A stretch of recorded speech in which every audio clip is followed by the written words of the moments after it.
Your exclusive sneak peek of the Lotus Evija is here.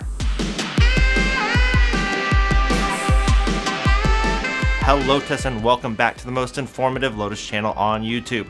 So go ahead and subscribe. I dare ya. We've got feet on the ground at the Goodwood Festival of Speed to bring you a special report on the Lotus Type 130, aka the Evija. The full reveal of the Lotus Evija is expected on July 16th, but Lotus is giving folks a sneak peek of the car at this year's Goodwood Festival of Speed. And it just turns out a member of the Little Lost Lotus team just happened to be in the UK for a driving trip in which he drove a Caterham SV through the Scottish Highlands. When we realized that Goodwood was also happening at the same time and that they were doing this Lotus Type 130 experience, well, we had to send him over. And so he hopped over to London, took a series of trains, and now he's at the Goodwood Festival of Speed and bringing us a special report on the Lotus Evija. We weren't able to get a great Wi-Fi signal, so I can't bring you video from our Skype call, but I'm going to roll all of the audio from the interview about what he was able to see of the car, as well as some images from the Lotus section at Goodwood. So let's get right into it. Good morning, Mike. So tell us where you are this morning. I am in a very gray and very wet Goodwood Festival of Speed. Awesome. And so can you tell us a little bit about the Lotus presence at Goodwood? But the Lotus booth is pretty big. It's pretty substantial. It's clearly there's some energy being pushed into the brand. It's very slick. They're displaying Evoras and Elise Cup cars. They've got a 1923, not 23, but a Type 23 race car here encased in glass like it's some sort of scale model car. And then, yes, in the back of it is the Lotus Type 130 Experience.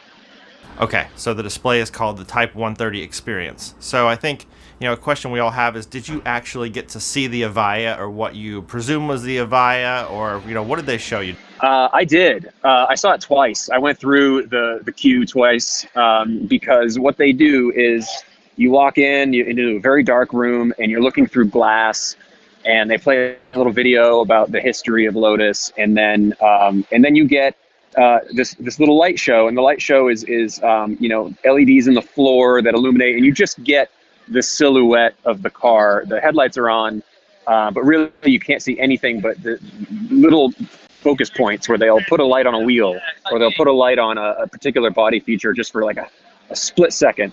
And then the grand finale of the whole thing is they strobe the light once, just one strobe flash, bright white light, and you see the whole car for, it's a fraction of a second, and it takes your eye longer to adjust to the light than you get to really focus on the car.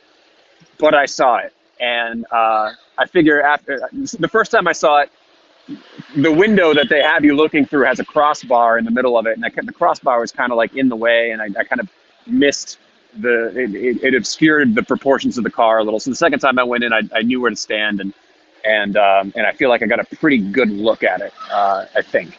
During this show and experience, did they reveal any new specs or give any new information about the car during the experience?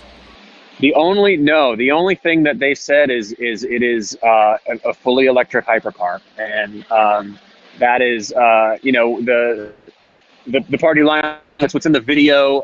They play the video and they give you a couple more little glimpses of the car in the video. You have to, again, it's a very fast edit, so it's probably less visual time looking at it than the actual strobe. But it's the only thing that they say is electric. Everything else is still shrouded. Okay, here's an easy one, or one I presume is an easy one. Although, with a light show, it can be tricky. Were you able to make out the color of this first Evija? It's a silver car. So I don't know. My eyes, it's so hard to adjust, but it read silver to me. Okay, and just in general, how much interest does there seem to be surrounding the Evija and the Lotus sort of presence in general? The Lotus booth, it's not even a booth, it's a building they put up. It's quite busy. There's a lot of people milling around and getting in and out of the cars, and I'd say it's as busy, if not more so, than a lot of the other brands here. When I initially heard about the Type 130, I wasn't sure that this was the right move for Lotus, but I'm starting to change my mind on that. and I'm starting to think that maybe this is exactly what the brand needs. And I think the reason it rubbed me the wrong way initially is because I think myself and others we're just dying for a new small platform car that can be sold in the US market again. But now I'm starting to get excited about what I think this could do for the brand, and I think I understand why they're doing this. So what do you think about the wisdom of Lotus releasing a hypercar right now? You definitely followed Lotus because of myself and West Coast Dan, but you're not quite as, tied to the brand as we are, so maybe you can be more objective about this. Oh, definitely. I mean, the Lotus, it's top down, right? If they want to establish this prestige to the brand, or I should say reestablish, then they need to make a statement. And they've come out before and they've showed us new Elise and a new Evora and that stuff, even a new Esprit, and that stuff didn't materialize. And so I feel like because they went down that path once again, if they had given us another Evora or something in concept form, people may not have taken as much notice, and by doing a hypercar, they're going to get attention, and I'd say it's a very good looking car. Now, before we started this interview, you mentioned that you sort of thought it had this Ford GT90 concept vibe. Can you share any other thoughts on what it looked like? It just struck me as a very good looking car. Again, I got a really quick peek of it. There's certainly there's inspiration from other supercars. It's not these days there's a lot of just a wild design, and I feel like this strikes a really nice balance. Looking at something like the Valkyrie, it's like open wheel, right? And so I remember seeing some. Now that I'm thinking about it, some of the teaser images of what we now know as the Evija had what appeared to be peek-through panels. There's not you just can't get a good enough look at it here to see any of that. But it makes me question my opinion on that, because I am now remembering that there is some sort of peekaboo bodywork that was teased in those images, and so it's hard to overlay those images with what I saw. There were no particles, for example. There were no light particles streaming off it. So there's that. I think they probably removed the particles because they weren't realistic for production. We were told that it was a final production car, and so I'm not surprised that particles have been dropped. Okay, so they do actually have a full production car ready to go. That's really pretty amazing when you think about how quickly this has all come together. Well, and electric. I mean, they're not a company that really, clearly they're a very well-regarded and renowned engineering company, but battery electric is a whole other game, and it's tough. I mean, we're seeing other manufacturers like Audi and Jaguar, come out with vehicles that are nice. They're nice electric vehicles, but they still don't quite have the specs of something like a Tesla from 7 years ago. And so battery stuff is hard, and to come out with a fully battery electric hypercar is a bit of a statement. From what we know, it's going to be the equivalent of about 1,000 horsepower and have 250 miles of range.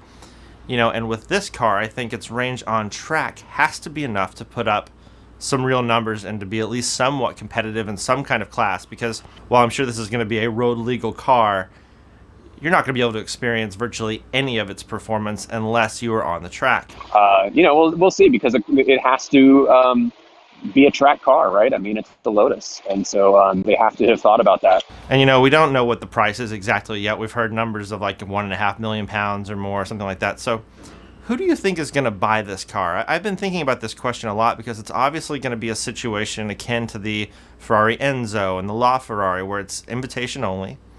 But Lotus doesn't have the dealer or customer network like Ferrari does. With Ferrari, they keep tallies on who's buying what, and you have to sort of establish yourself within, the brand before you can buy new cars very easily when they first come out. But Lotus doesn't have a dealer network like that, at least in the United States and throughout most of the world. And they certainly haven't had enough cars or sold enough cars to have extensive lists like this. So I can't imagine they have a list of buyers like Ferrari does who they're going to offer this to. And so You know, and if you had the money, would you buy this or a Koenigsegg, or would you buy a pre-owned LaFerrari? You know, like, who is this for? I don't know, but I can tell you there's a separate door for the VIPs going into that experience. I think some people got a little bit longer view of it this weekend, and maybe they're taking some pre-sales amongst those who have the means. But because they're certainly here at Goodwood, let me tell you, holy cow. All right, thank you, Mike, so much for reporting on this. And folks, please give a look at Mike's Instagram page, Getaway Driving, where he documents all of his driving adventures and trips that we've taken together. And if you have any questions for Mike about this festival or anything we didn't touch on here, please leave a comment down in the area below this, and we'll answer it as soon as we can. All right, that concludes this special report. Thank you for watching, and as always, live long and Lotus.